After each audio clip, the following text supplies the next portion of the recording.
Ang listo or Operation Listo ay isang malawakang pagkilos na naglalayong ipaalam sa bawat Pilipino lalo't higit sa lokal na pamahalaan ang kahalagahan ng tamang paghahanda at mga tamang aksyon sa panahon ng sakuna. Kaya naman, dahil mga mayors ang nangunguna sa kani-kanilang lokal na pamahalaan at inaatasan na maging frontliners ng komunidad tuwing may sakuna, dapat sa kanila magsimula ang pagiging listo. Naniniwala ang Department of the Interior and Local Government na kailangan pa ring suportahan ang mga mayors pagdating sa mga disaster preparedness actions.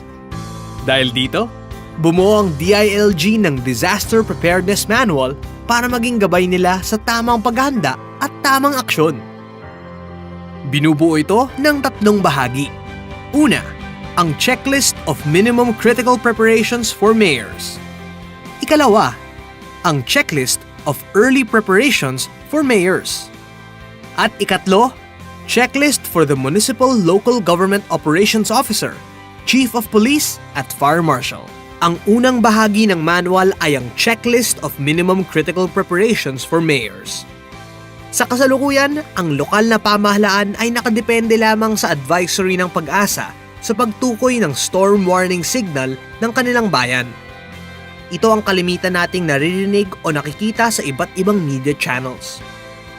Ngunit, sa pakikipag-ugnayan ng DILG at NDRRMC, napag-alaman na bago pa man maglabas ng storm warning signal ang DOST PAG-ASA para sa publiko, nararapat lamang na nakapaghanda na rin ang mga lokal na pamahalaan. Kung ating susuriin, mayroong distansyang 1,100 kilometers ang Philippine Area of Responsibility sa pinakamalapit na isla ng Pilipinas.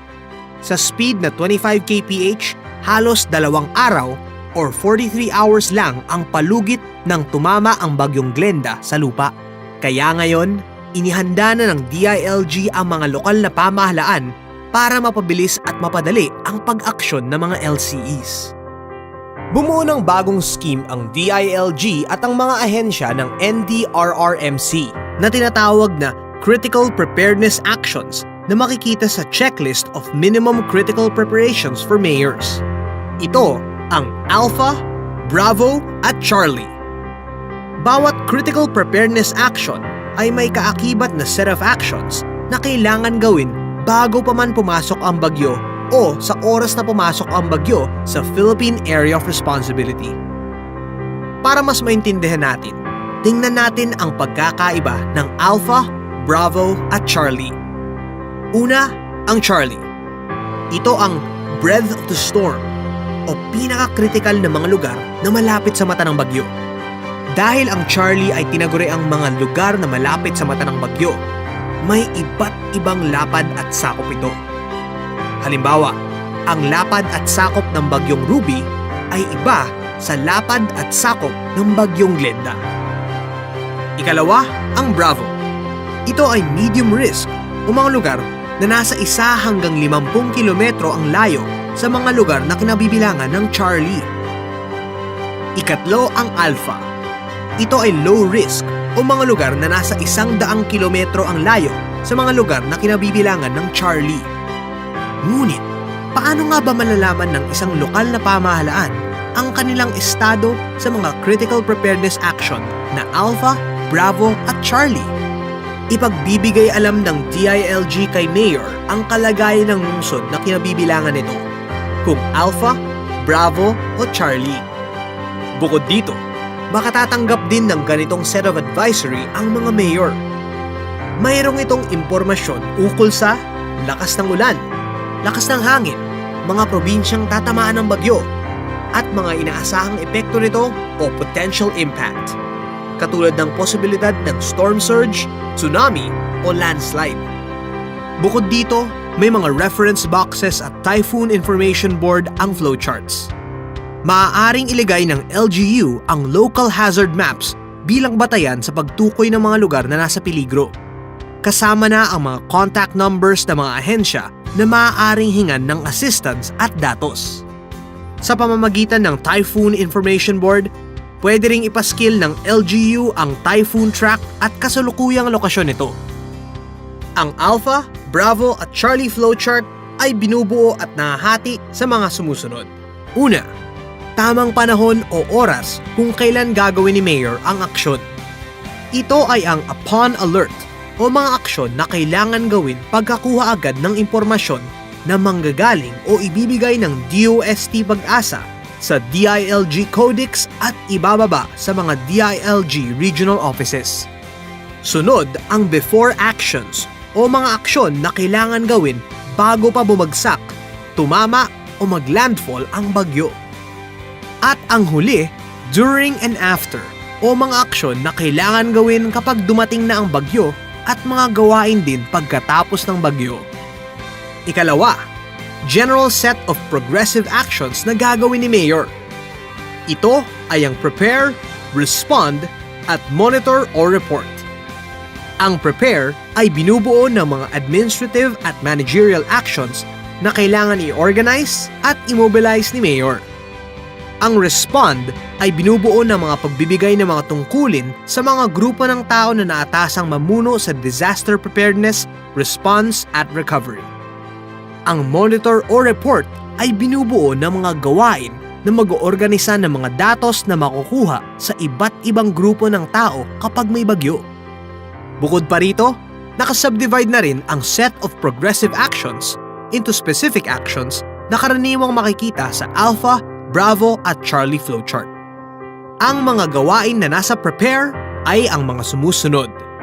Issue directives. Ito ang unang gagawin ni Mayor kapag nakuha na niya ang impormasyon ukol sa critical preparedness action na kinabibilangan ng kanyang municipality or city. Ito ang reference boxes na makikita kasama ng mga flowcharts. Ang reference boxes na ito ay very user-friendly sapagkat nilalaman ito ang detalyadong listahan ng mga gawain, mga gamit na kailangan bilhin, at iba pang impormasyon na kinakailangan ng LGU. Ang Typhoon Information Board ay nasa itaas ng mga reference boxes. Ito ay ginawa upang maging template ng mga mayors sa pagtukoy ng bagyo.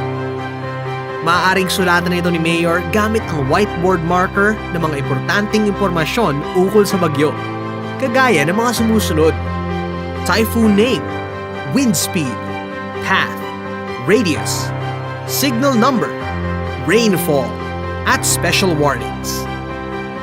Maaari ring i-drawing ni Mayor o sino mang DRRM officer ang typhoon path ng bagyo, pati na rin ang kanyang local area map. Nakalagay rin ang mga emergency numbers na maaaring tawagan ni Mayor o sino mang DRRM officer kapag may sakuna. Kung babalik tayo sa flowchart, sa progressive actions na prepare, makikita natin ang mga susunod na gawain ni Mayor. Ang pagko-convene ng LDRRMC at pag-activate ng Incident Command System o ICS. Kailangan na rin ang paghahanda ng administrative and logistical support na pangungunahan ng supply o asset management at budget and finance. Ang mga gawain naman sa respond ay mahahati sa 3 cluster.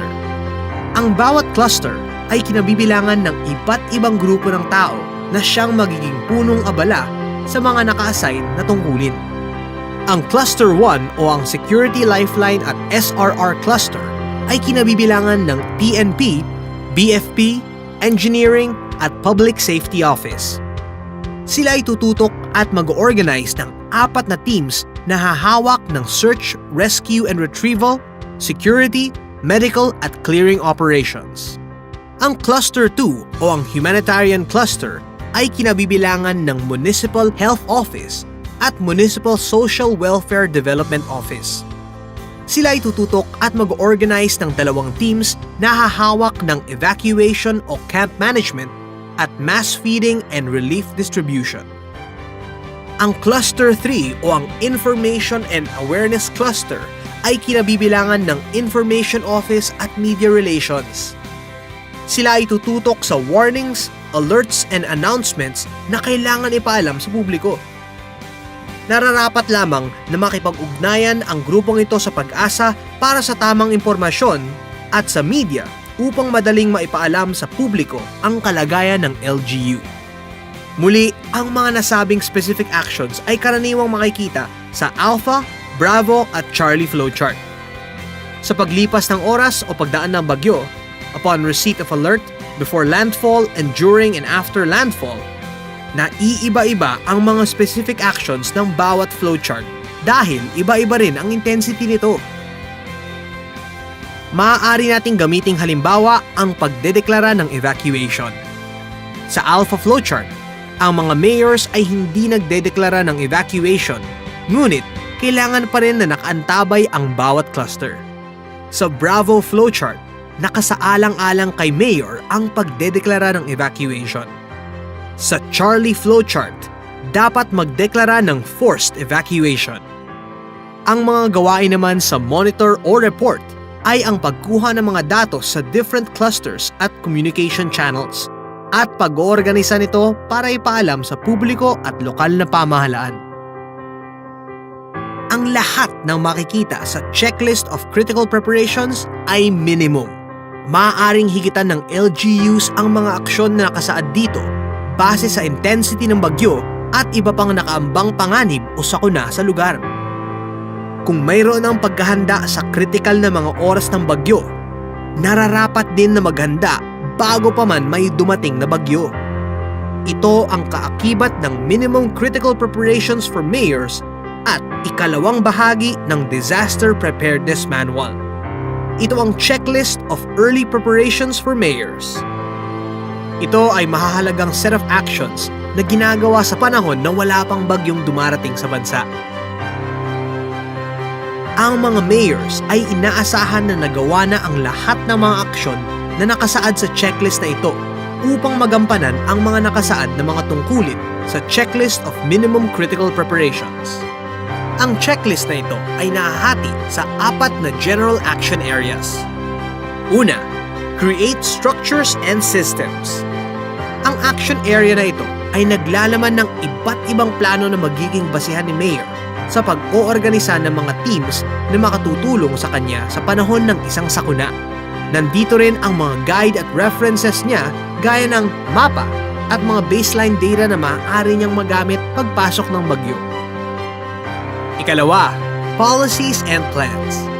Ang action area na ito ay tumutukoy naman sa pagbibigay responsibilidad ni Mayor sa mga tao o grupo ng tao na kinakailangan niya bago manalasa o habang nananalasa ang bagyo at pagkatapos ng isang bagyo. Ang mga polisiya at plano na hinahawakan ng nasabing grupo o tao na ito ang siyang magsisilbing gabay nila sa panahon ng sakuna.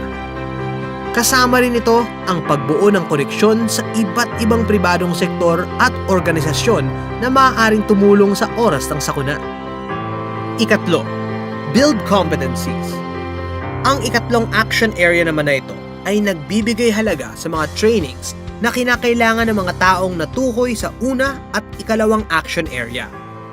Ilan sa mga trainings na ito ay para sa mga pag-handle ng administrative, humanitarian, security, lifeline, SRR, disaster management, at post-disaster response. Ika-4, equip with hardware and supplies. Ang ika-4 na action area na ito ay checklist ng mga kagamitan na kinakailangan ng mga grupo ng tao na itinalaga ni Mayor para sa disaster response and recovery. Ang layunin ng DILG sa pamamahagi ng mga disaster preparedness manuals na ito ay upang mapagsanay ang lokal na pamahalaan, lalo't higit ang mga taong nasa komunidad nito na laging maging listo. Sa patuloy na paggamit ng manuals na ito, inaasahan pa ang mas maigting na pagtutulungan ng iba't ibang sektor ng lipunan, kagaya ng academe, NGOs and CSOs, private sector at media sa pagharap sa mga sakunang darating. Dahil ang ganap na kahandaan sa anumang sakuna tulad ng bagyo ay hindi kailanman makakamit hanggat may isang sektor ng lipunan ang naiiwan at nagigipit o hindi equipped. Listo dapat! Listo ikaw at ako! Listo sila at listo tayo! Pinag-isang aksyon! Pinag-isang laban! Sa iisang hamon! Pagiging listo at pagiging handa ngayon!